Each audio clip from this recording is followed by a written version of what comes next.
ॐ पूर्णमदः पूर्णमिदं पूर्णात् पूर्णमुदच्यते पूर्णस्य पूर्णमादाय पूर्णमेवावशिष्यते ॐ शान्तिः शान्तिः शान्तिः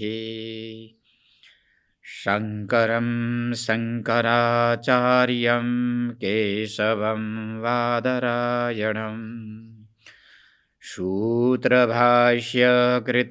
वन्दे भगवन्तौ पुनः पुनः ईश्वरो गुरुरात्मेति मूर्तिभेदविभागिने व्योमवद्व्याप्तदेहाय दक्षिणामूर्तये नमः सच्चिदानन्दरूपाय विश्वोत्पत्त्यादिहेतवे तापत्रयविनाशाय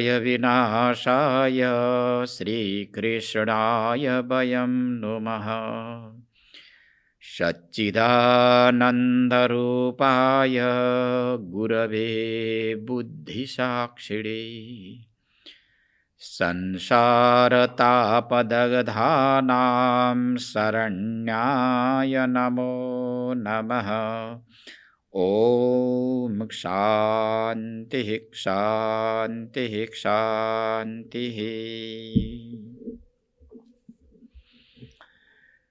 न यैष्य जन्मकर्मभ्यां न वृणाश्रमजातिभिः सज्जतेऽस्मिन्नहं भावो देहे वै स हरेः प्रियः न यैष्य स्वः पर इति वित्तेष्वात्मनिवाभिधा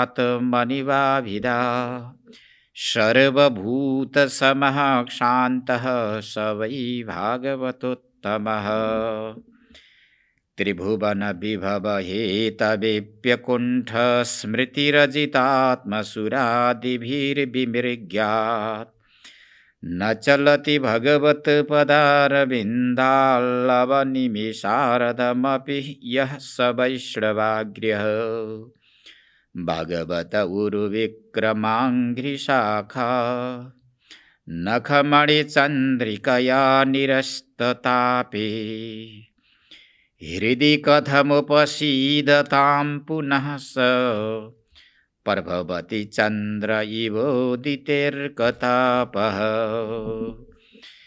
विसृजति हृदयं न यस्य साक्षात् हरिरवसाभिहितोऽप्यघौघनासः प्रणयरसनयाधृताङ्घ्रिपद्मः स भवति भागवत प्रधान उक्तः।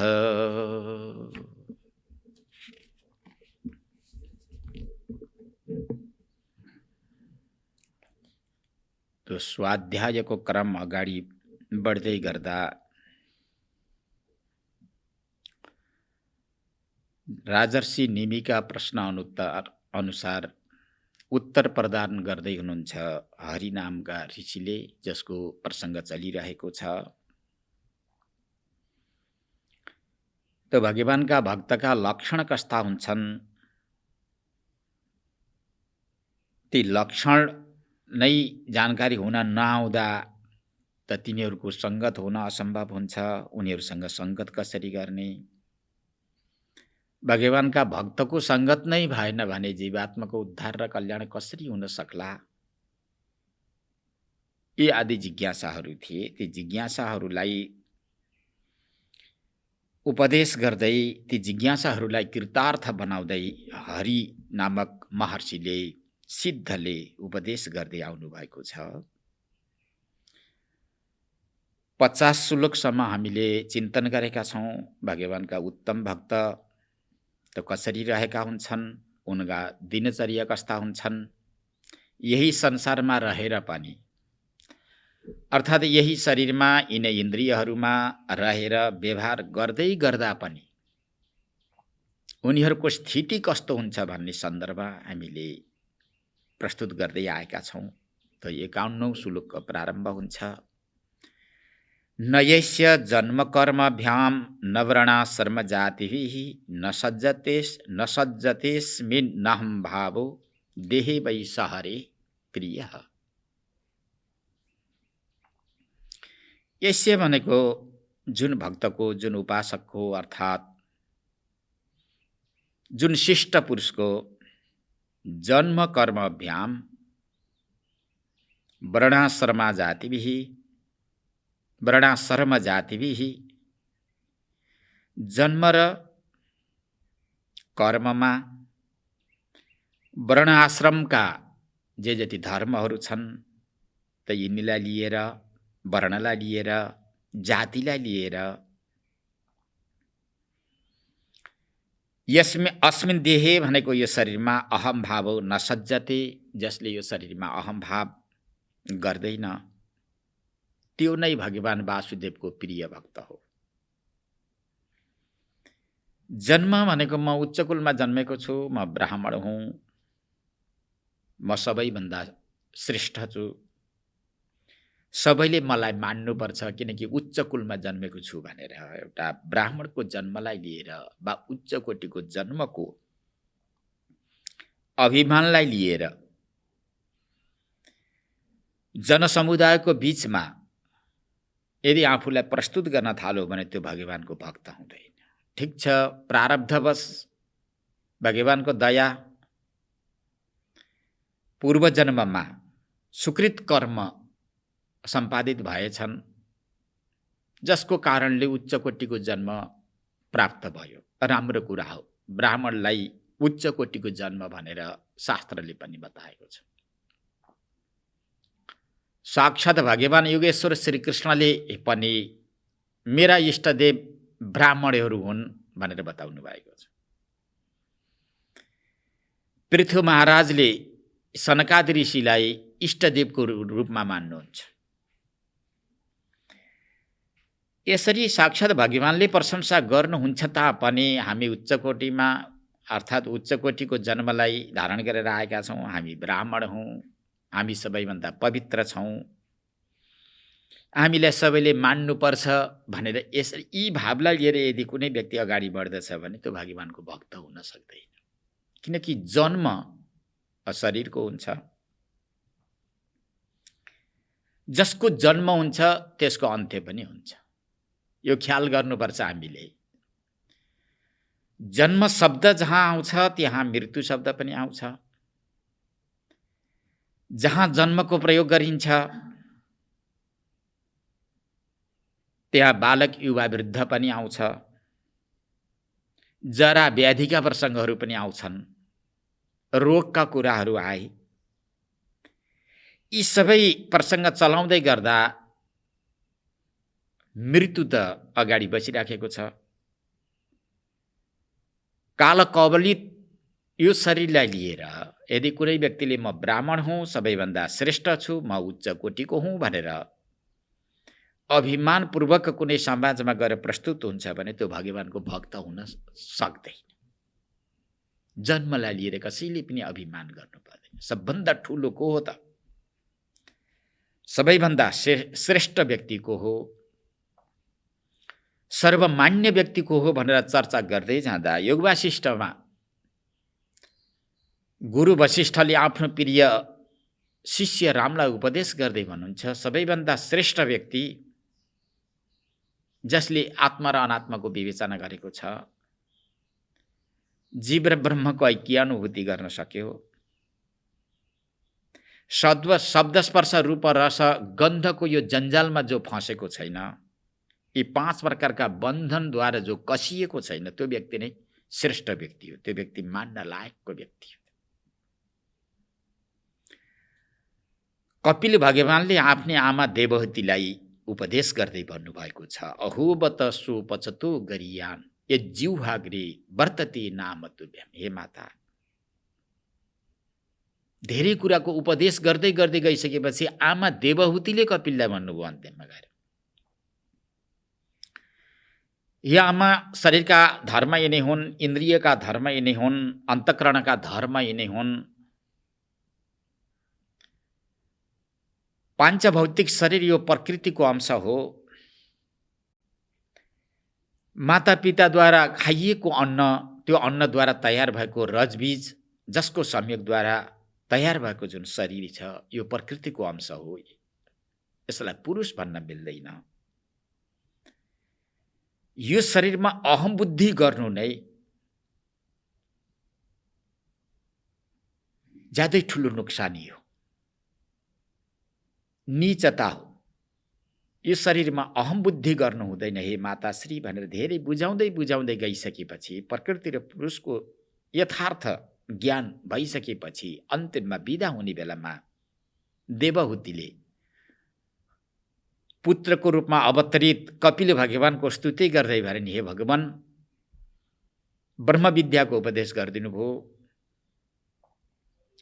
शरीरप्रति भएको आत्मबुद्धिलाई हजुरले टुटाइदिनु भयो।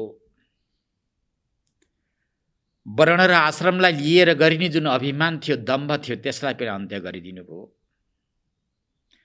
आज म कृतार्थ भएको छु, यस्तो कृतार्थ बनाइदिने तपाईँको ऋण कसरी तिरौँ भनेर आँखा बन्द गर्दै गर्दा स्तुति गरेकी छन्। अहो बत सो पचतो गरियान यज्जिउ हाग्रे वर्तते नाम तुभ्याम। हे भगवान, तपाईँ अमलात्मा विमलात्मा साक्षात भगवान वासुदेव, तपाईको नाम जसको जिउराको अग्रभागमा नाचिरहेको छ, फरफराइरहेको छ, हजुरको दिव्य रूपलाई जसले हृदयमा ध्यान गर्न सफल भएका छन्, त्यो चाण्डाल भए पनि, नीच भए पनि, निचाती नीच भए तापनि त्यो श्रेष्ठ हो, सर्वोत्तम हो, सर्वमान्य हो। यो मेरो अन्त्यम निष्कर्ष हो भगवान भनेर यसरी देवहूतिले कपिल भगवानको स्तुति गरेकी छन्। त्यस्तै प्रकारले जन्मलाई लिएर कसैले पनि अभिमान नगरून्। जसको जन्ममा अभिमान छैन, कर्ममा पनि आफूले गरेका जुन कर्महरू छन्, म नैष्ठिक हुँ, म तपश्चर्या रूप कर्मलाई सम्पादन गरेको छु, एकान्तमा रहन सक्छु, प्रातःकालदेखि लिएर सायङ्कालसम्म कर्म गरिरहन्छु भनेर आफूले गरेका कर्ममा फेरि अभिमान आउन थाल्यो भने त्यो अभिमान यस्तो वस्तु हो, सारा ती कर्म जति कर्मबाट उत्पन्न हुने जुन फल हो, त्यो फललाई पूर्णतया शोषण गरिदिन्छ। जसको जन्ममा अभिमान छैन, आफूले गरेका ठुला ठुला सम्पादन भएका कर्ममा पनि अभिमान छैन, वर्णाश्रम जातिविही, वर्ण भनेर यहाँ 4 छन्, सबैलाई थाहा छ, हामीले धेरै बुझाइसकेका छौँ। ब्राह्मण, क्षत्रिय, वैश्य, शूद्र 4 वर्ण छन्। ब्रह्मचारी, गृहस्थ, वानप्रस्थ 4 आश्रमको विधान छ। यो वेदले गरेको विधान हो, यो कुनै व्यक्तिद्वारा सर्जित विधान होइन। ब्राह्मणका 6 प्रकारका कर्महरू हुन्छन्। यज्ञ गर्नु गराउनु, पढ्नु पढाउनु, दान लिनु दिनु, यी ब्राह्मणका मुख्य कर्महरू। यी आफ्ना मुख्य कर्महरूलाई सम्पादन गर्दै गर्दै समाजको सेवा गर्नु, परजीवको सेवा गर्नु,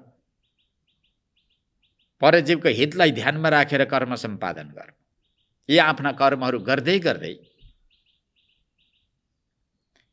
सर्वे भवन्तु सुखिनः सर्वे सन्तु निरामया, सबै सुखी हुन्, सबैको कल्याण होस्, सबैको भलो होस्,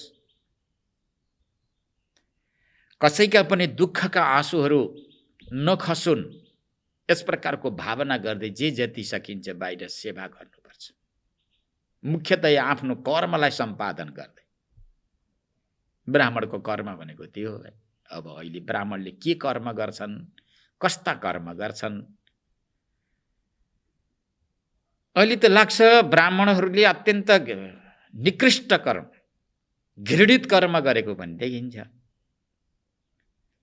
त्यही भएर सदा दुखी भएका पनि देखिन्छन् ब्राह्मणहरू। पढ्नु पढाउनु, यज्ञ गर्नु गराउनु, दान लिनु दिनु, निष्ठावान, वैदिक कर्ममा अत्यन्त श्रद्धावान, यस्ता व्यक्तिले सबैको उद्धार र कल्याण गर्न सक्छ आफ्नो निष्ठा र कर्मले। जसको वर्णमा पनि अभिमान छैन, म ब्राह्मण हुँ, म क्षत्रिय हुँ, सबैको रक्षा गर्न सक्छु भन्ने अभिमान छैन। रक्षा गरिकन पनि जसले अभिमान गर्दैन, ब्राह्मण भएर आफ्नो निष्ठामा रहेर पनि अभिमान गर्दैन,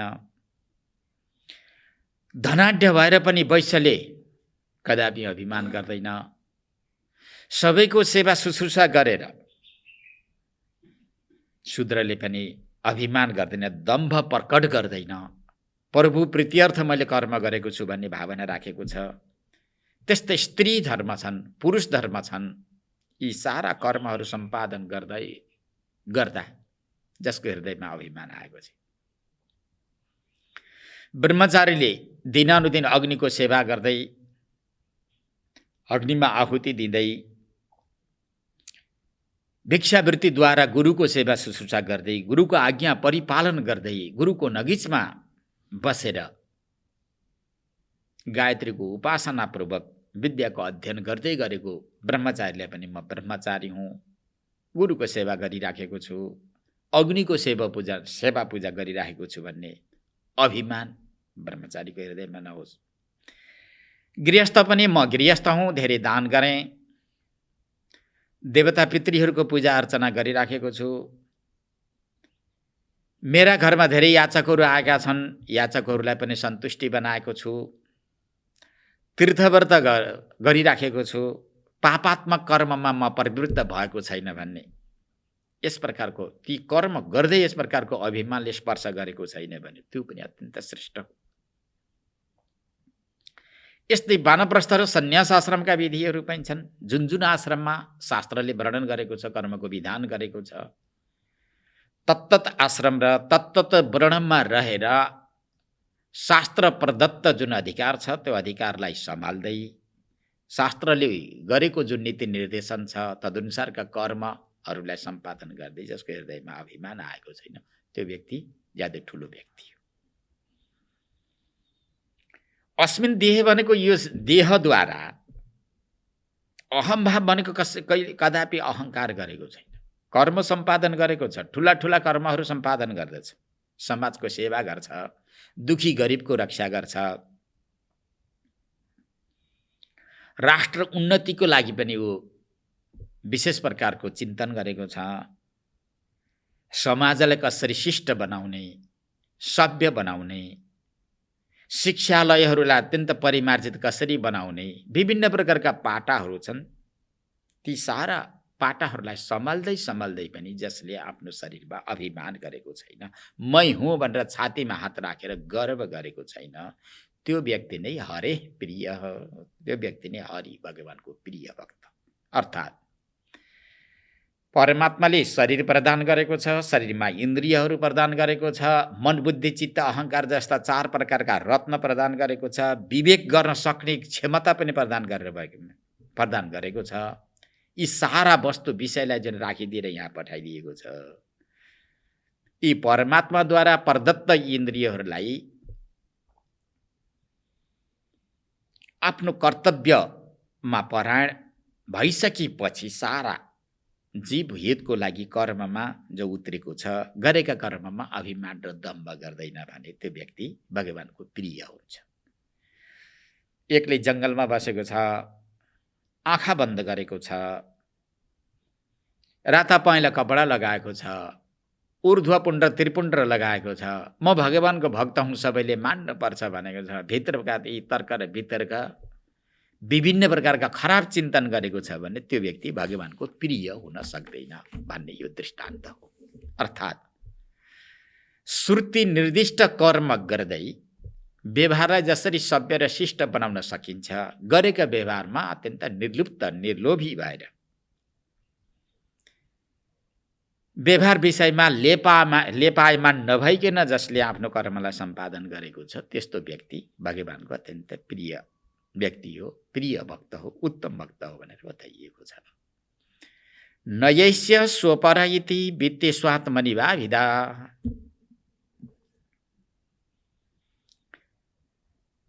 आत्मनि भनेको आफूमा, अर्थात् सर्वप्रथम यहाँ वित्तेषु भन्नुहुन्छ, धन सम्पत्तिको आधारमा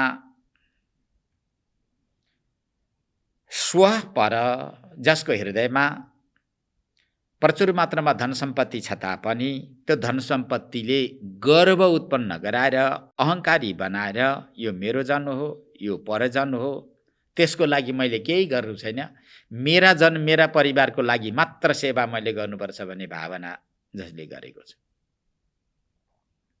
त्यो व्यक्ति निकृष्ट व्यक्ति हुन्छ।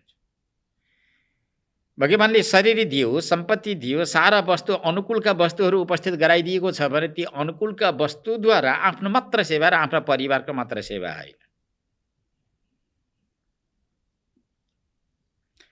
अन्य प्राणीको सेवाको लागि पनि लाग्नुपर्छ।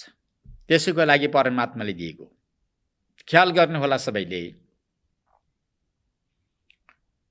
यदि परमात्माले प्रचुर मात्रामा धन सम्पत्ति प्रदान गरेको छ, निरोगी शरीर प्रदान गरेको छ, समर्थ इन्द्रियहरू पनि दिएको छ, अनुकूलका परिवार पनि दिएको छ, सारा वस्तु परमात्माले दिएको छ तापनि ती सारा वस्तु पदार्थलाई यदि आफूमा मात्रै पचायो भने परमात्मा रुष्ट हुन्छ। ती सारा अनुकूलका पदार्थ के को लागि दिएको छ भन्दा परीक्षण गर्नको लागि दिएको छ। यसलाई सारा सम्पत्ति प्रदान गरेको छु, यसले कतिको परोपकार गर्छ, परजीव हितका लागि यदि यो कतिको समर्पित हुन्छ। सम्पत्ति दिएको छु, यो दानमा कतिको प्रवृत्त हुन्छ। सशक्त शरीर दिएको छु, सेवामा कतिको तयारी छ। अनुकूलका परिवारहरू प्रदान गरेको छु, अभिमान यसले कतिको गर्छ भनेर परीक्षण गर्नको लागि परमात्माले वैभवशाली बनाएर संसारमा जन्माइदिएको हुन्छ।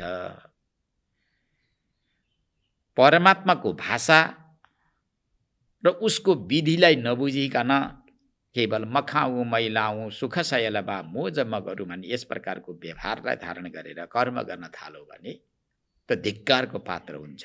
अब पुनर्जन्म त्यसको के कस्तो हुन्छ उसैले जानोस् या परमात्माले जानो। जसको हृदयमा वित्तेषु भनेको, वित्त भनेको धन, धन भनेको पैसो मात्र हुँदैन, सुना चाँदी जग्गा जमिनी चौपाया पशु यी सबै वित्तमा आउँछ, द्रव्यमा आउँछ।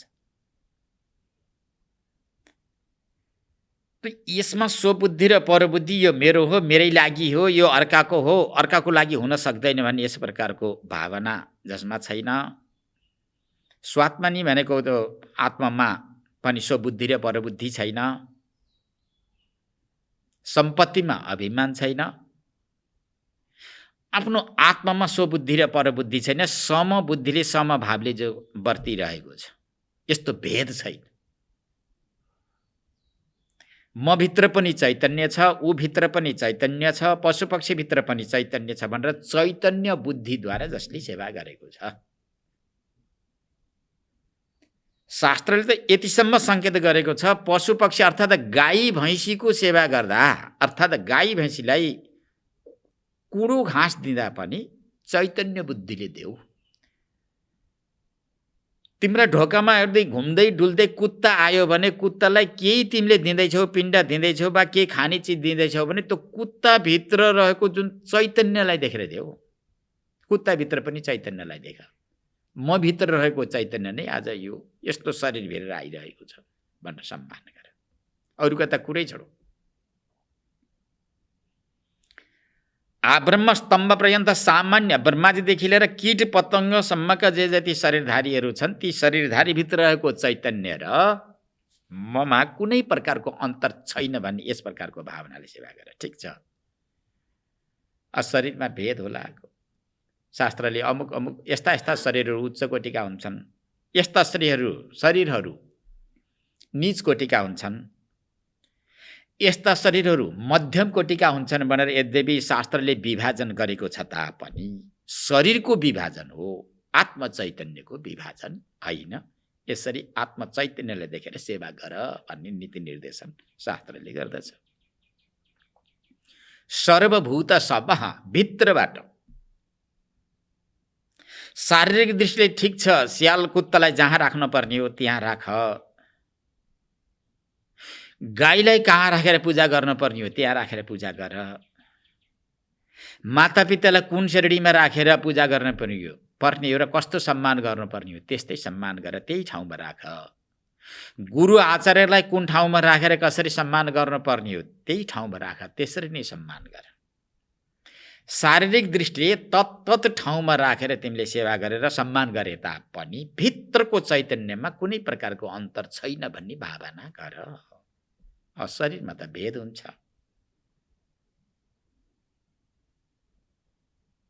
जस्तो माता, आमा, दिदी बहिनी, श्रीमती, यसमा भेद हुन्छ।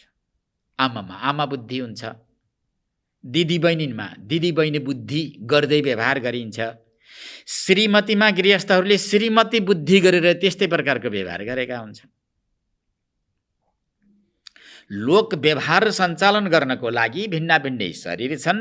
यी भिन्न भिन्नै शरीरमा भिन्न भिन्नै बुद्धि राखेर तिनको सेवा शुश्रूषा र व्यवहार त्यस्तै प्रकारको गरे तापनि भित्र चैतन्यमा कुनै प्रकारको अन्तर छैन भन्ने भावना तिमीले गर्नुपर्छ भन्ने बनाइयो। यो लोक व्यवहार परिचालन गर्नका लागि यहाँ नाता गोताहरू नाम छुट्टा छुट्टै भिन्न भिन्नै नाम। अमुक व्यक्ति सर्वमान्य हुन्, अमुक व्यक्तिसँग मैत्री गर्न योग्य छ, अमुक व्यक्तिलाई स्नेह गर्न योग्य छ भनेर शास्त्रले अलग अलग गरिदिएको छ। यो शरीरलाई लिएर गरिदिएको छ, चैतन्यलाई लिएर गरेको होइन। लोक व्यवहारमा त्यस्तै पनि गर्नुपर्छ। नोकर सेवकमा त्यस्तै प्रकारको भावना, मालिकमा त्यस्तै प्रकारको सम्मान। लौकिक दृष्टिले व्यवहार परिचालन गर्नका लागि खडा गरिएको व्यवहारलाई त्यस्तै प्रकारले गर, परन्तु भित्र चैतन्यमा कुनै प्रकारको अन्तर छैन भन्ने भावना गर्न सक्नु नै उत्तम खाले भगवानको भक्त हो भन्ने यहाँ दृष्टान्त दिँदै भन्नुहुन्छ। सर्वभूत समः, सारा प्राणीहरूमा सम। अब व्यवहारमा सम त भनियो, कसरी सम गर्ने त?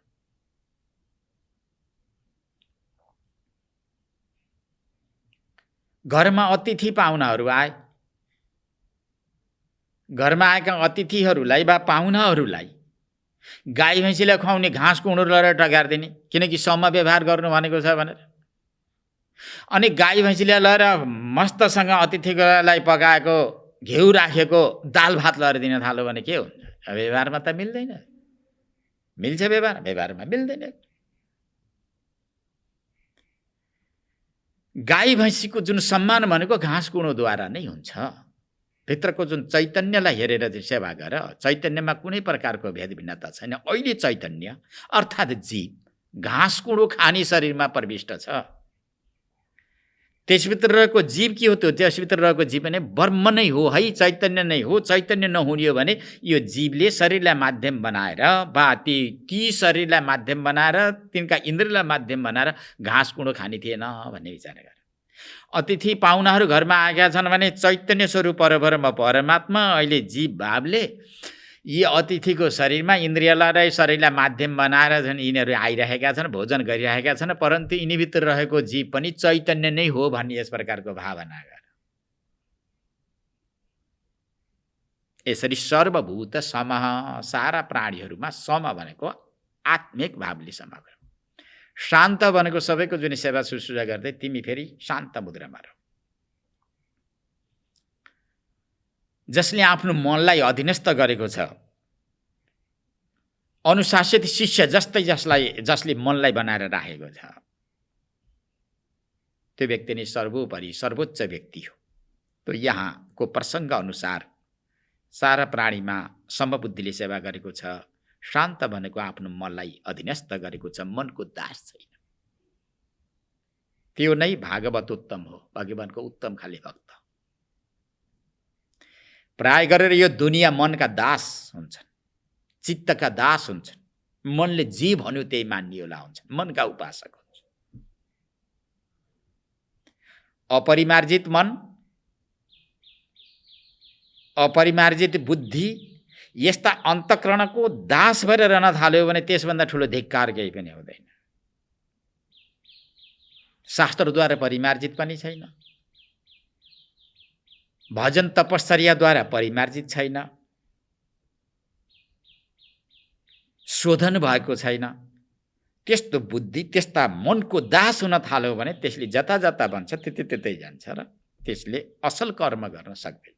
त्यसैले मनलाई बुद्धिलाई आफ्नो अधीनमा राख्नु, अधीनमा राख्नको लागि जसलाई शान्त शब्दले जुन प्रयोग गरिएको छ, यसरी मनलाई आफ्नो अधीनमा राखेर कर्म गरियो भने राज्य सञ्चालन गर्दा पनि त्यहाँ कुनै प्रकारको क्षति हुँदैन। आएको छ ब्रह्मज्ञानीहरूले राज्य सञ्चालन गरेका थिए। यिनी प्रश्नकर्ता राजर्षि निमि पनि राजा हुन्, पुरा राजपाटलाई परिचालन गरेका थिए। विदेह शब्दको प्रयोग गरिएको छ। राज्य सञ्चालन गरेर पनि त्यो राज्य सञ्चालन गर्ने जुन कर्म छ त्यो कर्मद्वारा दूषित भइदो रहेनछ। राज्य सञ्चालनको भारद्वारा त्यो पीडित पनि हुँदो रहेनछ। यदि जान्यो, बुझ्यो, उत्रन सक्यो भने राज्य सञ्चालन गरेर पनि उसलाई कुनै प्रकारको क्षति हुँदैन। आउँछ ब्रह्मज्ञानीहरूले जसरी राजर्षि जनकको पनि चर्चा आउँछ, उनी ब्रह्मज्ञानी भएर राज्य सञ्चालन गरेका थिए।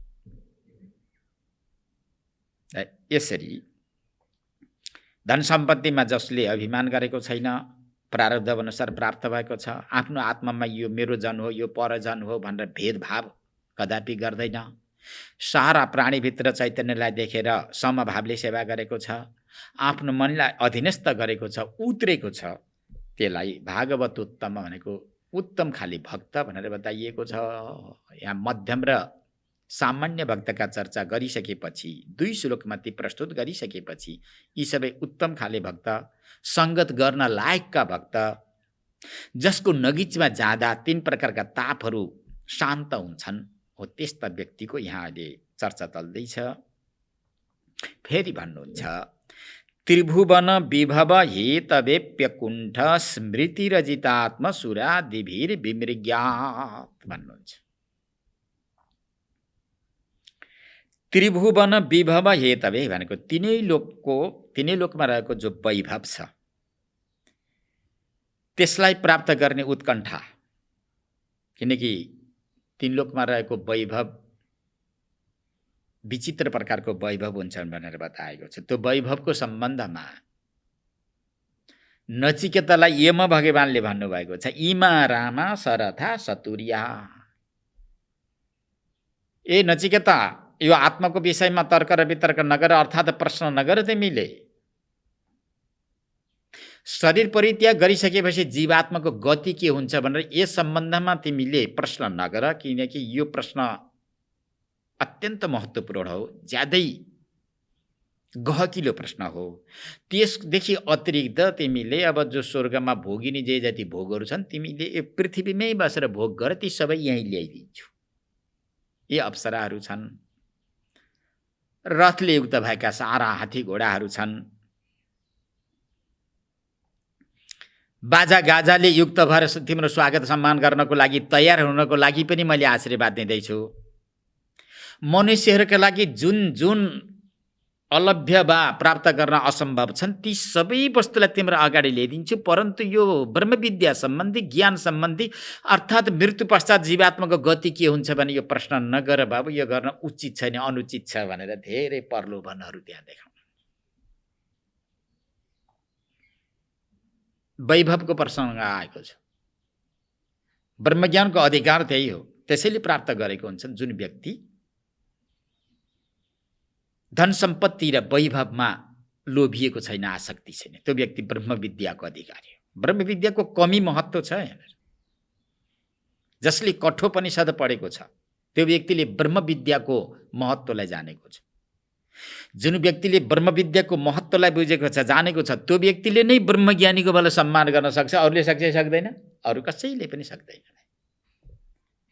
ब्रह्मज्ञानी महात्माहरू कुन श्रेणीमा पुगेका छन्, कुन गतिलाई हासिल गरेका छन्, त तिनको सम्मान गर्दा के लाभ हुन्छ भन्ने सामान्य व्यक्तिले जान्न कदापि सक्दैन। कठोपनिषद जसले पढेको छ त्यो व्यक्तिले ब्रह्मविद्याको महिमालाई जान्न बुझ्न सक्छ। ब्रह्मविद्याको महिमा र गरिमा वर्चस्वलाई जसले जान्न सक्यो, कण्ठस्थ गरेको छ, त्यो व्यक्तिले ब्रह्मविद्या हासिल गरेका ब्रह्मज्ञानी महापुरुषको बल्ल सम्मान गर्न सक्छ, नभए सम्मान गर्न सक्दैन। नेपालमा ब्रह्मज्ञानी महापुरुषहरूको सम्मान स्वागत गर्ने व्यक्ति बहुत कमी छ। महात्मा देखे भने यी महात्मा त गाँजै पिउने हुन्, चुरोट नै पिउने हुन्, मागेर खाने यी मगन्ते नै हुन्, यी भिखारी नै हुन् भन्ने प्रायः यो भावना छ। सायद यो परम्पराले कमजोर भएर होला, महात्मा पनि थोरै भएर होला। इन्डियामा जाँदा एकदमै फरक छ, त्यहाँ महात्माले ठुलो सम्मान पाउँछन् ब्रह्मज्ञानीकोलाई। उनीहरूले त भगवत स्वरूप ठानेर भगवत स्वरूपमा नै उनीहरूले पूजा गर्ने गर्छ। तर नेपालमा बहुत कमजोर छ, किनकि यिनले ब्रह्मविद्याको महिमा र प्रभावलाई बुझेकै छैन। कठोपनिषद जस्ता, भगवत गीता जस्ता, ब्रह्मसूत्र जस्ता ग्रन्थहरूको अध्ययन गरेका छैनन्, जहाँ कि ब्रह्मविद्याको ठुलो प्रशंसा गरिएको छ। गरिमा र महिमा ब्रह्मविद्याको के हो भन्ने कुरा सारा बुझाइएको छ। अब ती सायद ग्रन्थले कमी अध्ययन गर्ने भएको भएर होला। अब ब्रह्मविद्याप्रति निष्ठा कमी र त्यस्तो ब्रह्मविद्यालाई हासिल गरेका महात्माहरूप्रति पनि श्रद्धा कमी देखिन्छ। तर यहाँ तिनै लोकको जुन वैभव छ, यस्तो वैभवले पनि जसको बुद्धिलाई कुण्ठित बनाउन सकेको छैन। कस्तो ब्रह्मविद्या वा कस्तो भगवान भन्ने सन्दर्भलाई यहाँ पुष्टि गर्नको लागि अजितात्मा भन्नुहुन्छ पहिला। नजितात्मा इति अजितात्मा, यस्तो अर्थ होला नि। जसले आफ्नो आत्मालाई अर्थात् मनलाई जितेको छैन त्यस्ता महात्मा भन्ने अर्थ गर्न कसैले, तर त्यस्तो गर्न मिल्दैन। विषयद्वारा जसको आत्मा जितिएको छैन भन्ने अर्थ गर्नुपर्छ। अजितात्मा भनेको विषयद्वारा, शब्द स्पर्श रूप रस गन्धद्वारा जसले आफ्नो मनलाई वशीभूत बनाउन सकेको छैन, अधीनमा राख्न सकेका छैनन्, त्यस्ता महात्माहरू र सुरादिभिर विमृग्यात भनेका ठुला ठुला देवताहरूद्वारा पनि खोजी गरिएको, अन्वेषण गरिएको महापुरुषहरू र देवताहरूद्वारा पनि अन्वेषण गरिरहेका, स्तुति र प्रार्थना गरिरहेका, विमृग्यात भनेको खोजिरहेका, यस्ता खोजिनुभएका परब्रह्म परमात्माको भगवत पदारविन्दात भनेका यस्ता देवताहरूद्वारा पनि खोजी नीति गरिरहेका, उनको पक्षधर बनिरहेका यस्ता परब्रह्म परमात्माका चरणारविन्दलाई लव निवेशार्थमपि भनेको आधा क्षण भने के भन्नु, एकपटक आँखो झिम्काउँदाखेरि निवेश भनेर भनिन्छ हो। त्यति समयको लागि पनि कुनै वैभव प्राप्त गरेर उनीहरूले त्यति समयको लागि पनि परमात्मालाई भुल्दैन कि यिनले मात्र खोजेका हुन् भनेर कसैले भने, यिनले मात्र खोजेका हैनन्। विषयद्वारा नमारिएका, विषयद्वारा वशीभूत नभएका अमलात्मा महापुरुषहरूद्वारा पनि जसका चरणलाई खोजिरहेका छन्, बडे बडे देवताहरूले पनि जसका चरणको उपासना गर्न लालायित हुन्छन्, त्यस्ता परमात्माका चरणारविन्दको चिन्तनलाई वैभवको आधारमा एक निमेष आधा निमेष पनि जसले भुल्दैनन्। नचलती स्मृति भनेको जसको स्मरण एक क्षणको लागि पनि हराउँदैन, जसको स्मृति कुण्ठित हुँदैन। भगवानका चरणारविन्ददेखि नचलती भनेको जसको मन चल्दैन, हिँडडुल गर्दैन। भाइ कुनै वस्तुको अभाव भयो अनि लोकमा त्यो वस्तु प्राप्ति उद्देश्यले अनि यज्ञ अनुष्ठान गर्छन् व्यक्तिहरूले। यज्ञ अनुष्ठानको माध्यमद्वारा त्यो परमात्माको स्तुति र प्रार्थना गर्दै भन्छन्, भगवान अमुक अमुक वस्तु प्रदान गर्नुहोस् भनेर माग्छन्। भगवानलाई त के दुर्लभ भयो र मोक्ष प्रदान गर्ने परमात्मालाई एउटा सामान्य विषय प्रदान गर्न त के ठुलै कुरो भयो। त्यो वस्तु, त्यो वैभव भक्तलाई दिनुहुन्छ भगवानले। देवता र मनुष्यको ठुलो सम्बन्ध छ हाम्रो सनातन वैदिक धर्ममा। सनातन वैदिक धर्मको विशेषता भनेको नै यही हो कि वेद निर्दिष्ट कर्म अनुसार यदि देवतालाई स्तुति र प्रार्थना गरियो भने त्यो कर्म, त्यो निष्ठा र अनुष्ठानद्वारा प्रभावित भएका, प्रसन्न भएका देवताले अमुक वस्तु अवश्य नै दिन्छ। त्यो वस्तु उसले चाहेको वस्तु दिन्छन्। परन्तु मनुष्य भने बैमानी हुन्छ, त्यो भक्त पनि एकदमै बैमानी हुन्छ। स्तुति र प्रार्थना गरो जसको प्रभावले देवताले उसले मागेको आकाङ्क्षित वस्तुलाई देवताले प्रदान गरिहाले। प्रदान गरिसकेपछि त्यही विषयका पछाडि मात्र लागेको हुन्छ।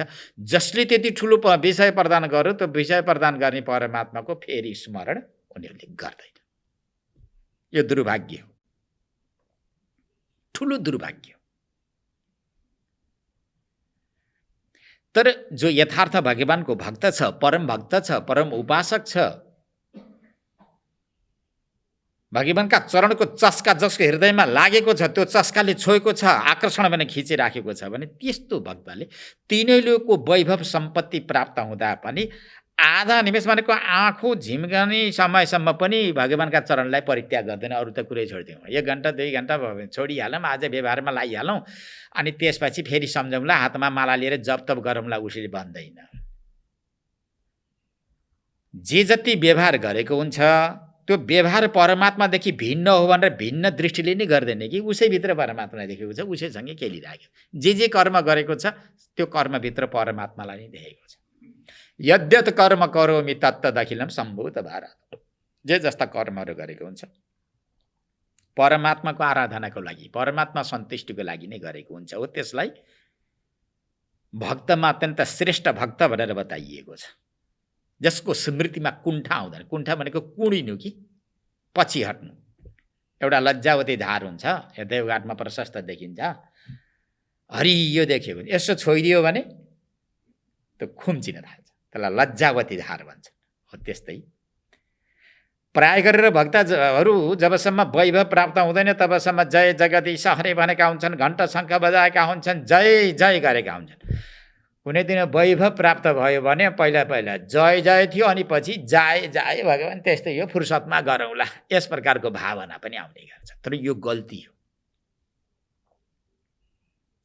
किनकि परमात्माको शक्ति बिना हामी बाँचेका छैनौँ, बस्न पनि सक्दैनौँ। कुनै पनि इन्द्रियहरू सचेत बन्न सक्दैनन्। परमात्मा बिना, उसको शक्ति बिना एक घाँसको त्रिणी पनि हल्लिन सक्दैन है संसारमा भन्ने यस प्रकारको भावना जसभित्र जागृति भएको छ। यो भावना गर्दै व्यवहार गर। भगवानको भजन भक्ति गर्दै गर्दा घर व्यवहार कसले गरिदिन्छ महाराज? हामी त गृहस्थ, छोराछोरीलाई पढालेखा बनाउनु पर्छ, धन सम्पत्ति चाहिन्छ, घरमा आएका अतिथि अभ्यागतहरूको सेवा गर्नुपर्छ भनेर तपाईँहरूले नै भन्नुहुन्छ। तिनको सेवा गर्न धन सम्पत्ति चाहिन्छ, हामीले त कमाउनु धमाउनु छ, छोराछोरीलाई पढालेखा बनाएर ठुलो बनाउनु छ, हामी सम्धी बन्नु छ, सम्धिनी बन्नु छ, ज्वाइँ चेलीबेटी सारा बन्नु छ। कहाँ त भजन भक्ति मात्र गरेर निर्वाह चल्छ र महाराज भनेर प्रश्न गर्नु होला। भक्तहरूले यस्तो प्रश्न गर्न सक्छ, गर न, सम्धी सम्धिनी पनि बन, छोरी कसैलाई दिएर ज्वाइँ पनि बनाऊ, छोराछोरीलाई भरण पोषण गर्नको लागि प्रचुर मात्रामा धन सम्पत्ति पनि कमाऊ, तर परमात्मालाई नभुलिकन गर्न के फरक पर्छ? भगवान हुनुहुन्छ, परमात्माको शक्ति बिना एक घाँसको त्रिण पनि हल्लिन सक्दैन भने मेरो मनमा, मेरो बुद्धिमा, मेरो चित्त र अहङ्कारमा, मेरा ज्ञानेन्द्रिय र कर्मेन्द्रियमा कसले सत्ता र यो स्फूर्ति प्रदान गरेको छ? यो त परमात्माले नै प्रदान गरेको छ। परमात्माद्वारा प्रदत्त शक्तिलाई लिएर न सारा कर्महरू भइरहेका छन्। ल त परमात्माले आफ्नो शक्तिलाई खिचिदियोस् त, कसको को भान्जो, कसको को ज्वाइँ, कसको को सम्धी, कसको को सम्धिनी, के व्यवहार चल्छ? त्यो परमात्माको शक्ति छ कि छैन, परमात्मा छ कि छैन भन्ने सन्दर्भमा कोही ठुला शास्त्र रट्नु पर्दैन। परमात्मा हुनुहुन्छ र शरीर सचेत छ, व्यवहार चलिरहेका छन्। परमात्माले आफ्नो शक्ति खिचिदियो भने लास हुन्छ, मुर्दार हुन्छ, शव हुन्छ, यसो के काम छ र? त्यहाँ त के व्यवहार चल्छ र? त्यसमा केही पनि व्यवहार चल्दैन। परमात्मा भन्ने यस्तो वस्तु हो, न तद् भाषयते सूर्यो न शशाङ्को न पावक। सूर्यले जसलाई प्रकाश गर्न सक्दैन, सूर्यलाई जसले प्रकाश गरिरहेको छ। चन्द्रमाले जसलाई शीतलता प्रदान गर्न सक्दैन, जसलाई शीतलता जसले गरिराखेको छ। यो सारा विश्व ब्रह्माण्डले जसलाई प्रकाश गर्न सक्दैन, जसले सारा विश्व ब्रह्माण्डलाई प्रकाश गरिराखेको छ। यो सारा विश्व ब्रह्माण्ड हामीले देखिराखेका छौँ, विशाल संसार, यो सृष्टि कति होला हो कि भनेर हामीले जुन चर्चा गर्छौँ, यो सारा विश्व ब्रह्माण्ड त परमात्माका हातमा त एउटा तोरीको, हाम्रा हातमा तोरीको दाना रहँदा नि रहेको छ अरे। ल, एउटा रायोको दाना, तिलको दाना, तोरीको दाना हाम्रा हातमा रहँदाखेरि के हुन्छ त? के हात पुरिन्छ?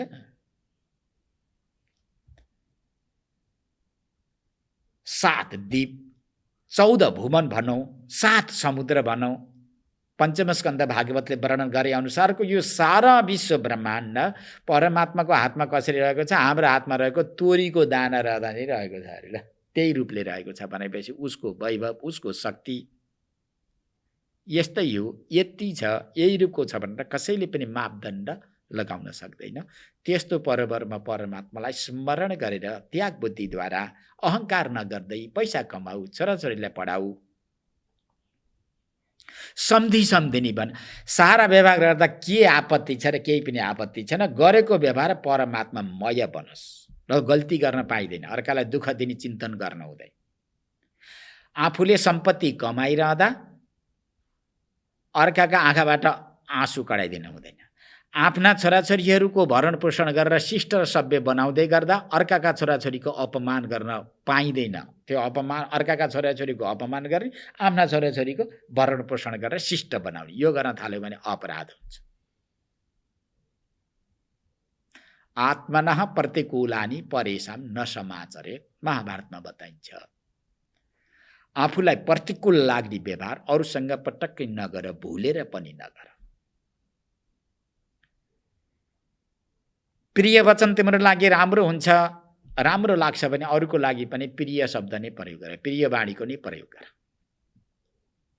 कसैले दिएको मान सम्मानमा तिमी प्रसन्न हुन्छौ भने उसलाई पनि मान सम्मान देऊ न, उसको हृदय पनि प्रसन्न हुन्छ।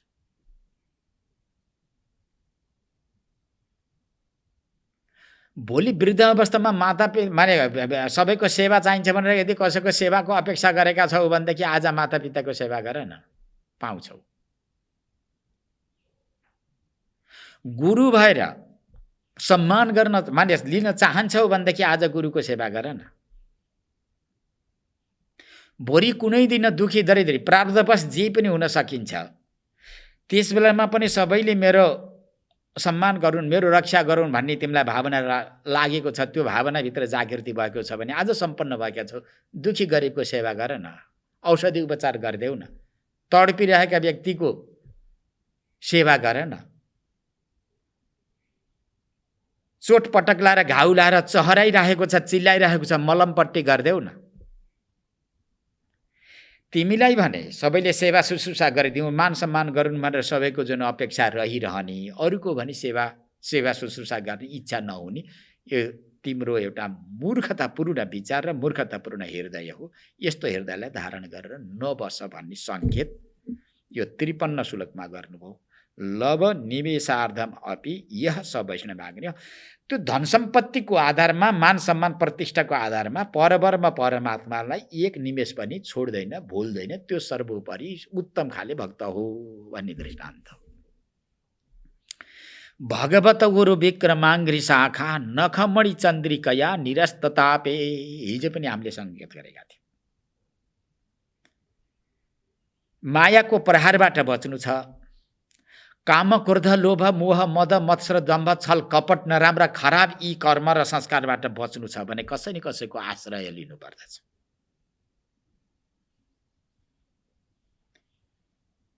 त्यस्तो योग्य व्यक्ति, योग्य वस्तुको आश्रय नपाएसम्म, योग्य आश्रयको आश्रय तिमीले लिन जबसम्म सक्दैनौ तबसम्म यिनको चपेटबाट बच्न सक्दैनौ कि। बडे बडे विद्वानहरूले पनि दुःख पाएको देखेका छौँ, गोता खाएको देखेका छौँ। षड्दर्शनाचार्य पनि अश्रुपात गरेर रोएको देखेका छौँ। अरे यो गुमाउनु पर्यो, यो छोड्नु पर्यो, आज एक्लै भइयो भनेर रुनु परेको छ। रहेको देखिएको छ। विद्वान नै हो, शास्त्र पढेको छ, रटेको छ भने त त्यसले पढेको जुन शास्त्रले त उसको रक्षा गर्न पर्ने हो नि दुःख परेको बेलामा। तर गर्दैन, शब्द मात्र रट्यो, ग्रन्थ मात्र रट्यो। ठुला ठुला ग्रन्थ त्यही ग्रन्थ पोथी मात्र बोकेर हिँड्यो, परन्तु त्यसको अर्थ के, त्यसले भनेको के, त्यसलाई व्यवहारमा कसरी उतार्ने, यसलाई बुझ्न सके। विशेष गरेर यो काम क्रोधादि जो दुर्गुण छ, दुर्गुणहरू छन्, यिनीबाट बच्नको लागि कसैको आश्रय चाहिन्छ, कसको आश्रय चाहिन्छ भन्ने सन्दर्भलाई लिएर यो दृष्टान्त दिँदै महर्षि वेदव्यास पङ्क्ति लेख्नुहुन्छ। चन्द्रे उदिते सती अर्क ताप इव, पहिले दृष्टान्त दिनुहुन्छ यहाँ। चन्द्रे उदिते सती यथा अर्क ताप इव, जस्तो सूर्यका किरणले दिनभरि परितापित भएका प्राणीहरू, वैशाख जेठको गर्मी। अहिले देवघाटमा हामी छौँ, हरिहर सन्यास आश्रममा हामी रहेका छौँ, कोठाभित्र बस्छौँ, त्यस्तै प्रकारका साधनहरू प्रयोग गर्छौँ, गर्मी कमी भएको देखिन्छ। अब बाहिर हामी मैदानमा जान्छौँ, जाँदा चटपट हुन्छ, सूर्यका किरणहरूले पोलेर बस्न सकिँदैन। सूर्यका किरणद्वारा परितापित भएका व्यक्तिहरू अत्यन्त छटपटिरहेका हुन्छन्। कर्मिक रूपले ती परितापित बनाउने सूर्य अस्ताचलमा गएर चन्द्रमाको उदय भयो भनेदेखि के हुन्छ, शीतल हुन्छ।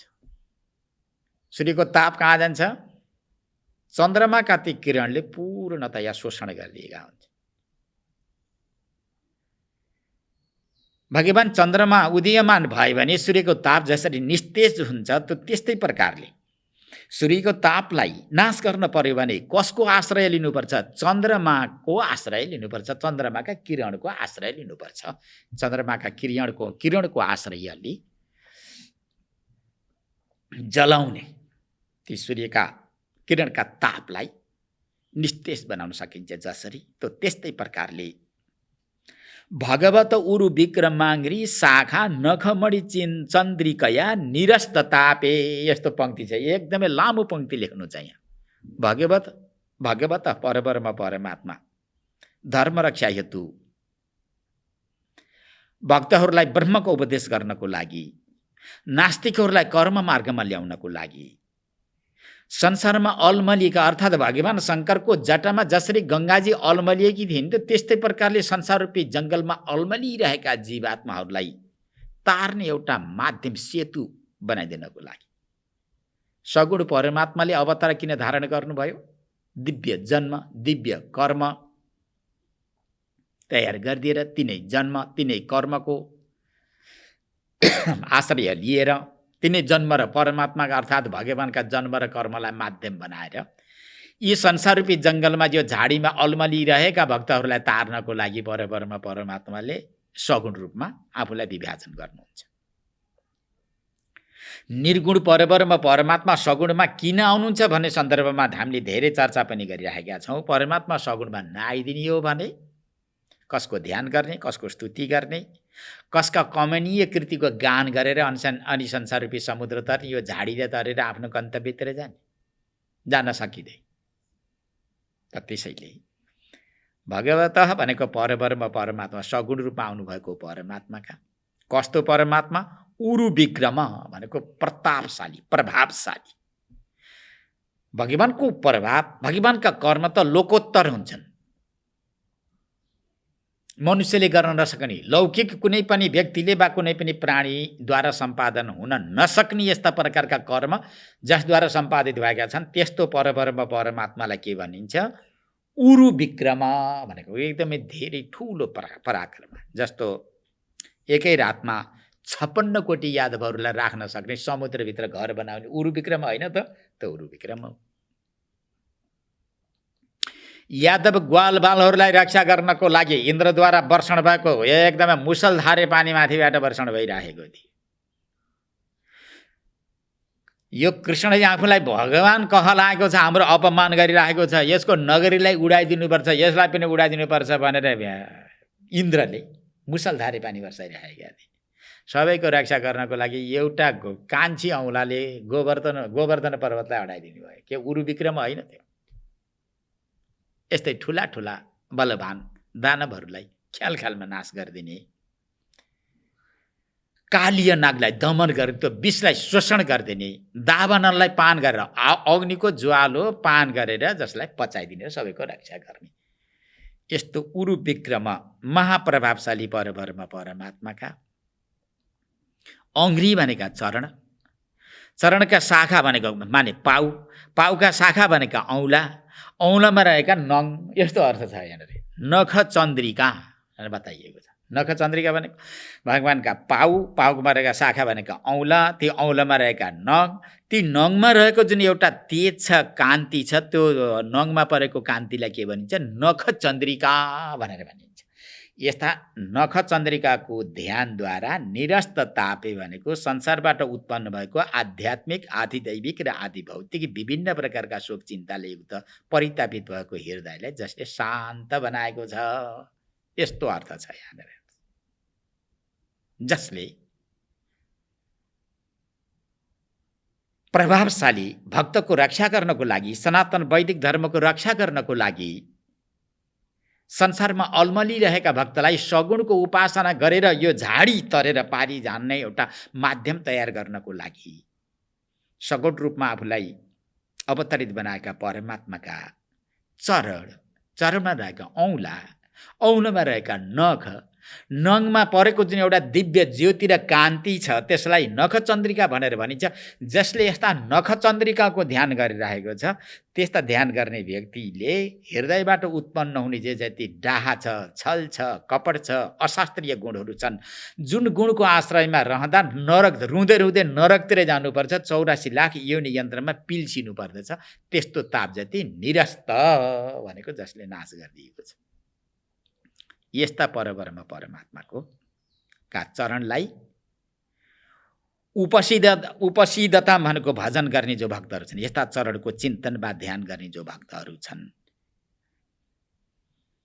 यसरी जुन ध्यान गरिरहेका जुन भक्तलाई, भक्तको हृदय भनेको हृदयलाई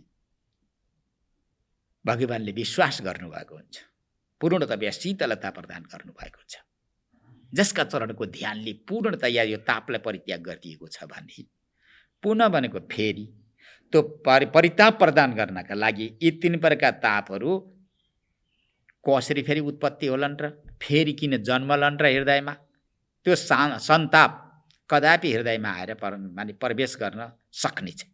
अर्थात् जसले नख चन्द्रिकाको ध्यान अर्थात् परब्रह्म परमात्माका दिव्य मूर्तिको ध्यान गरेर बस्ने अभ्यास गरेको छ भने त्यस्तो ध्यानले त्यसका ताप जति नाश भएका हुन्छन्।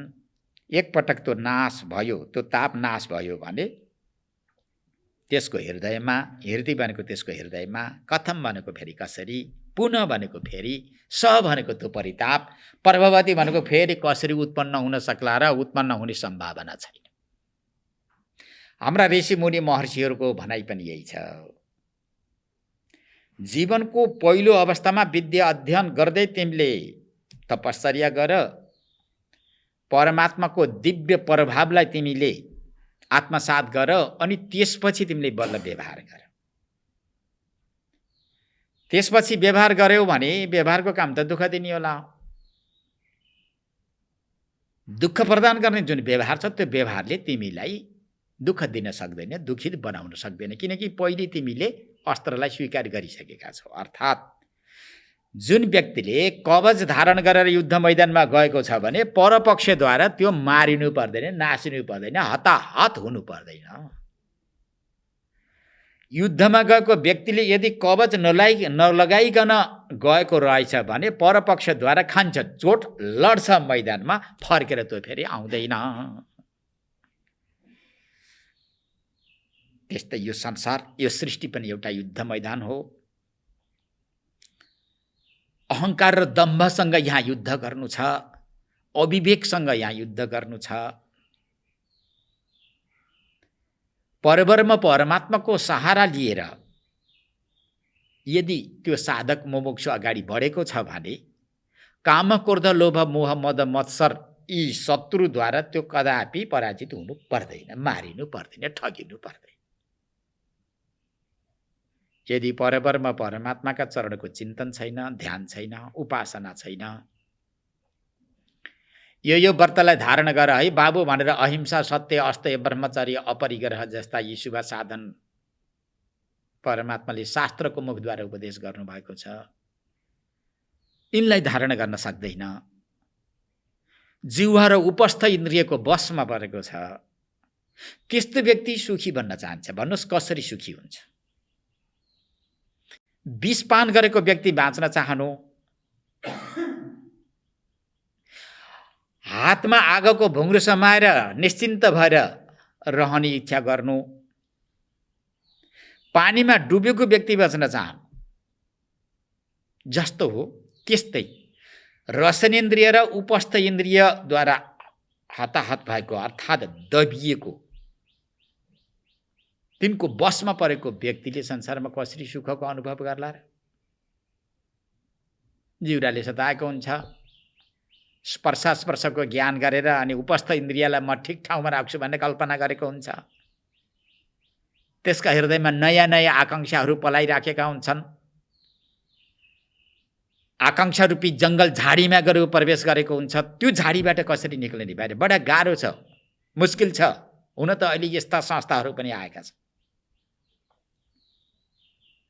मैले कहीँ पुस्तक पनि हेरेको छु, पुस्तक पढ्दै जाँदा सम्भोग से समाधि भन्ने यस्ता पनि हेरे। ल विषय जति भयभरका उपभोग गर अनि त्यहीँबाट समाधि ल्याऊ। हाम्रा ऋषिले यस्तो उपदेश गरेनन्। एकपटक तिमी विषयमा प्रविष्ट भयो भने ती इन्द्रियलाई त्यहाँबाट खिचेर फेरि आफ्नो स्थितिमा ल्याउन बडा गाह्रो छ, मुस्किल छ, किनकि त्यसै तृप्ति त हुँदैन भाइ। वासना प्रदान गरेर गएको हुन्छ कि संस्कारभित्र छोडेर मात्र त्यो तृप्ति भएको हुन्छ, निवृत्ति भएको हुन्छ।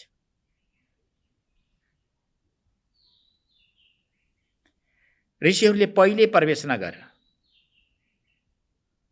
रोग लागिसकेपछि उपचार गर्न त हिँड्न थाल्यो भने उपचारका लागि खाएको औषधिले फेरि अर्को रिएक्सन गर्न सक्छ बाबु। रोग लाग्न नदिनु नै पहिले नै होशियार हुनु, सतर्कता अपनाउनु, बुद्धिमानी हुन्छ। विषयमा प्रवेश गर्नुभन्दा पहिले विचार गर, आँखा बन्द गर।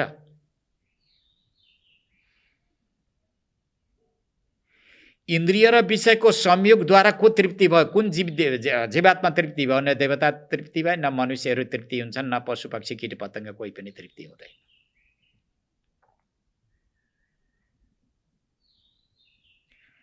त्यसैले शास्त्र र शास्त्रकारहरूले वैराग्यको वा विवेकको ज्यादै ठुलो प्रशंसा गरेका छन्। भोगी व्यक्तिको कदापि प्रशंसा गर्दैनन् उनीहरूले। भोगी जीव रोगी जीव हुन्छ। ऋषिमुनि महर्षिहरूको नीति निर्देशन यही रह्यो कि बाबु त्यहाँ गएर फर्केर आउन असाध्यै गाह्रो छ, कठिनाइ छ। त्यो विषय त्यसै त्यहाँ शान्त हुँदैन, ती इन्द्रियहरू त्यसै शान्त हुँदैन, तिम्रो भित्र संस्कार छोडिदिएका हुन्छन्। त्यो संस्कारले बारम्बार तिमीलाई खिचिरहेका हुन्छन्। त्यो संस्कारद्वारा खिचिएको तिमी फेरि आफ्नो स्वरूपको चिन्तन गर्न सक्दैनौ, आफैतिर अभिमुख हुन सक्दैनौ भन्ने ऋषिमुनि महर्षिहरूको भनाइ छ। आज त यस्ता यस्ता संस्थाहरू आएको देखिन्छन्। जाऊ खाऊ, जे मन लाउँछ त्यही खाऊ। हाम्रो संस्थामा आएर मैले त यतिसम्म देखेको छु, हाम्रो संस्थामा आएर संस्थाको सदस्य बन, तिमीले जे गरे पनि मुक्तात्मा हुन्छौ अरे। जहाँ जान मन लाउँछ त्यहीँ जाऊ, जे खान मन लाउँछ त्यही खाऊ, जे गर्न मन लाउँछ मनोमानी कर्म गर, तर हाम्रा संस्थाको सदस्य भऊ भन्ने यस्ता संस्थाहरू पनि आएका छन्। खबरदार यस्तादेखि होशियार हुनुपर्छ है। मनको गति बडा विचित्र छ। इन्द्रियहरू अत्यन्त बलवान छन्। कति लाख कति करोड जन्मपछि प्राप्त भएको एउटा अमूल्य हीरा मोती समानको मनुष्य शरीर, त्यस्ता उटपट्याङ संस्था, उटपट्याङ गुरुहरूको पक्षधर बनेर यो मोती हीरा गुम्ला नि फेरि।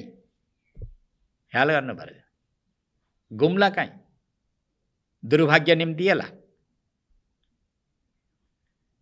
महर्षि वेदव्यासले पङ्क्ति लेख्नुहुन्छ, हामी त वक्ता मात्रै हौँ। यो सम्मति महर्षि वेदव्यासको शुकदेव स्वामीले मुक्त कण्ठले उपदेश गरिरहनु भएको छ। नवयोगीश्वरहरूले पनि यो उपदेश गर्नको लागि तम तयारी भएर अगाडि बढिरहनु भएको छ। तयारी मात्रै होइन, सुरु गरिसक्नु भएको छ। वेदरूपी समुद्र मन्थन गरेर निकालिएका यस्ता यी ग्रन्थहरू छन्। यी ग्रन्थमा मिथ्या भाषण, अन्यथा भाषण, जीवहरूको अकल्याण हुने भाषण, त्यस्ता शब्दहरू उल्लेखित भएका छैनन् भन्ने कुरा छातीमा हात राखेर विश्वास गर्नु होला सबैले। ल, हामी त यो पनि भन्छौँ, हामीले भनेको नि होइन। सारा ग्रन्थहरू र ब्रह्मज्ञानी महापुरुषहरूले भन्नुहुन्छ, सनातन वैदिक धर्मलाई जुन परित्याग गरेर अन्य धर्मबाट आत्मालाई पाउन असाध्य गाह्रो छ, कठिनाइ छ भनेर भनेका छन्। यसमा ठुलो विधि छ। विधिवत कर्ममा प्रवेश गर्ने विधि छ, अनि यथा समयमा त्यो कर्मलाई परित्याग गर्ने विधि छ, धन सम्पत्ति कमाउने विधि छ, तेन त्यक्तेन भुञ्जिधा, अनि त्यसपछि त्याग गर्ने पनि विधि। यी सारा विधि छन्। सगुणको उपासना, निर्गुणको उपासना, कस्ता भक्तका लागि सगुण, कस्ता भक्तका लागि निर्गुण, यी सारा विधि व्यवस्था जति आद्योपान्त यी ग्रन्थभित्र रहेकोले यी ग्रन्थद्वारा प्रतिपादित धर्मलाई नै सनातन धर्म, वैदिक धर्म भनेर बताइएको छ। यो धर्मलाई परित्याग गरेर यसभन्दा अन्यत्र केही मिल्छ कि अन्यत्र पाइन्छ कि भनेर हाँस्दै र नाच्दै बाहिर जानुपर्ने कोही आवश्यकता छैन। यसभित्र पूर्ण सम्पत्ति छ, पूर्णतया साधनहरू छन्, जुन साधनलाई अवलम्बन गर्दा गन्तव्यमा पुग्न सकिन्छ। प्रसङ्गले छोटो जोडियो। अब हरिनाम गरेका ऋषिको अन्तिम उपदेश छ यो 55वां श्लोकमा, विसृजति हृदयम न यस्य साक्षात् हरि अवसाभिहितोऽप्यघौघनाशः प्रणय रसनया धृताङ्घ्रि पद्मः स भवति भागवत प्रधान उक्त। हे भगवान, भगवानका भक्त कस्ता कस्ता हुन्छन्, कुन कुन रूपका हुन्छन्, ती भक्तलाई कसरी चिन्ने, कसरी जान्ने र तिनको नजिकमा जाने कसरी, चिनौ कसरी, यो जिज्ञासालाई अब अन्तिम उपदेशद्वारा कृतार्थ बनाउँदै हरिनामका योगीश्वरले उपदेश गर्नुहुन्छ। विसृजति हृदयम यस्य न यस्य साक्षात् अवसः अभिहितो अपि अघौघनाशः। यसरी यहाँ अन्वय गर्नुहुन्छ। अवस भनेको परवश भएर, अप्ठ्यारोमा परेर, रोगी भएर बिस्तरामा सुतिराखेको छ, अहिलेसम्म सम्झेको थिएन, रोगी भएर बिस्तरामा पल्टियो, पल्टिँदै गर्दा शरीरमा अब घाउहरू आउन थाले, पाक्न थाले, पिप रगत बग्न थाल्यो, किराहरू पर्न थाले, ज्यादै कष्ट भयो। हे राम, हे राम, हे शिव, हे शिव भनेर नामको उच्चारण गर्यो। अवस भनेको परवश। कसको परवश? रोगको परवश। हिँड्दै गर्दा ठेस लाएर व्यक्ति लड्यो, लड्दै गरेका व्यक्तिले शिव शिव भनिहाल्यो। डुङ्गामा चढेर नदी पार गर्दै थियो, बिचमा गएर डुङ्गा घुम्न थाल्यो, त्यहीँ डुब्न थाल्यो, परवश भएर हे शिव बचाऊ, हे शिव बचाऊ, हे कृष्ण बचाऊ, हे नारायण बचाऊ भनेर नाम उच्चारण गर्यो। यस्तै एक समस्याको बीचमा जसले परब्रह्म परमात्माको नाम उच्चारण गर्छ, हृदयदेखि नै उच्चारण गर्नु कि बाहिर बाहिर होइन, गलादेखि माथि होइन, नाभिस्थानबाट उच्चारण गर्यो। यस्तो परवश भएर यदि कसैले नामको उच्चारण गर्छ भने पनि अघौघ नाश, त्यस्तो अघ भनेको पापको समूहलाई नाश गरिदिने समर्थ छ को? भगवानको नाम। भगवानको नाम त्यो पाप समूहलाई पूर्णतया नाश गरिदिन समर्थ छ। तर त्यसले हृदयदेखि नै भन्नु पर्यो।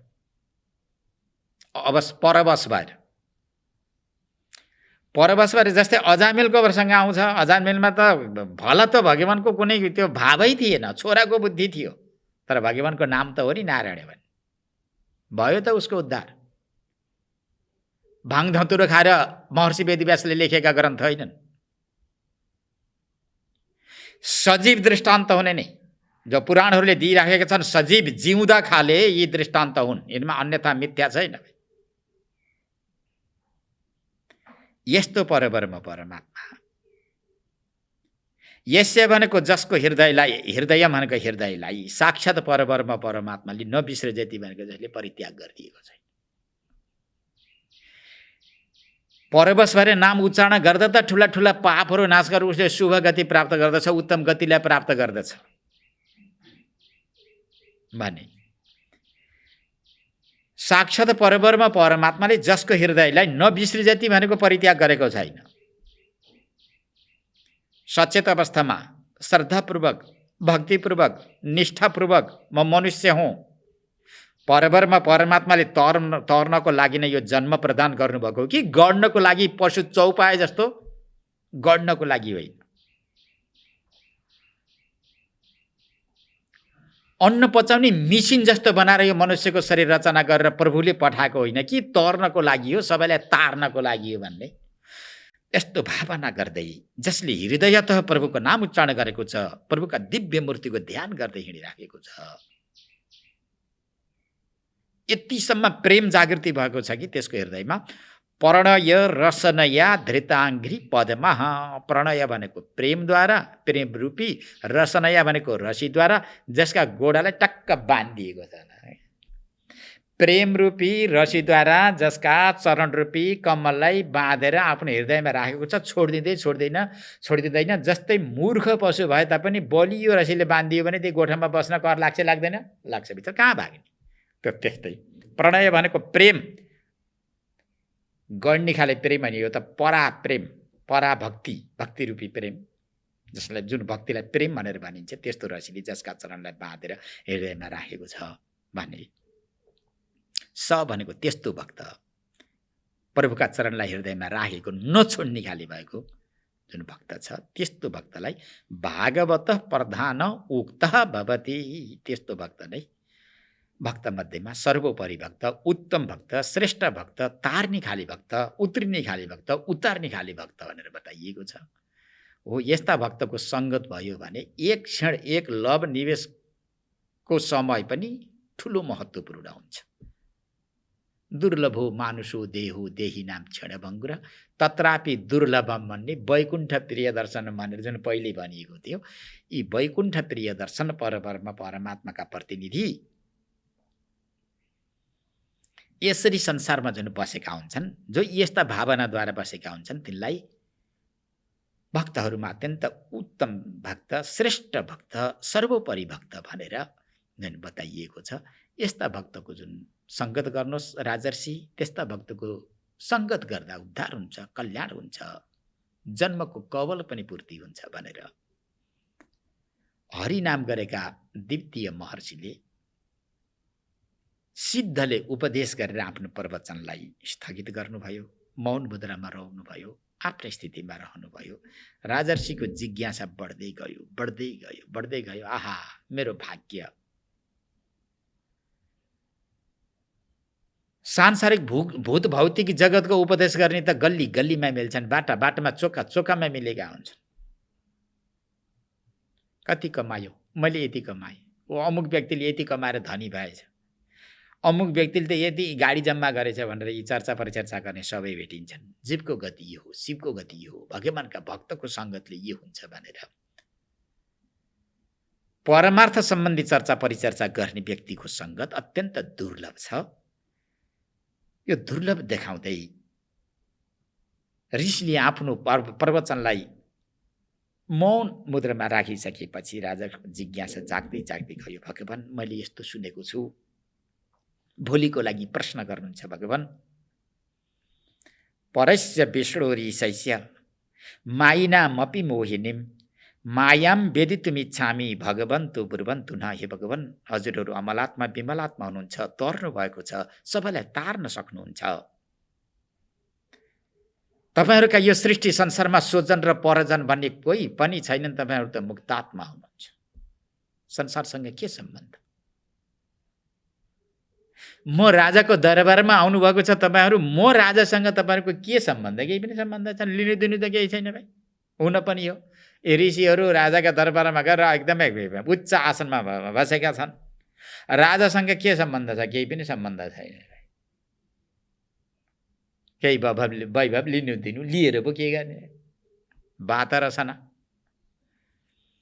यस्ता ऋषिहरूको सम्मान गर्दै राजाले तृतीय अध्याय प्रारम्भ गर्दै प्रश्न गर्नुहुन्छ। हे भगवान, परस्य विष्णु ईशस्य, परब्रह्म परमात्मा, जसलाई ईश्वर भनेर भनिन्छ, विष्णु भनेर भनिन्छ, पर शब्दद्वारा प्रतिपादन गरिएको छ। यस्ता परब्रह्म परमात्माकी माया बडा विचित्र छन् अरे। मायिनामपि मोहिनी, यी देवताहरूलाई पनि अत्यन्त मोहित बनाउने माया छन् अरे। मायाको प्रभाव बडा विचित्र छ अरे। ठुला ठुला ऋषि मुनि महर्षिहरूले आफ्नो प्रवचनमा, आफ्नो सङ्गतमा पनि मायाको चर्चा परिचर्चा गरिरहन्छन् अरे। बडा प्रभावशाली छन् अरे। अविद्या, अस्मिता, राग, द्वेष र अभिनिवेश 5 प्रकारका बाण भिरेर हिँड्छन् अरे। ती माया कस्ती होलिन्? मायाम वेदितुमिच्छामि, एकपटक ती मायालाई देख्न चाहन्छु, मायाको स्वरूपको अनुभव गर्न चाहन्छु। भगवन्तु ब्रुवन्तु न, हे भगवान, अब हामीलाई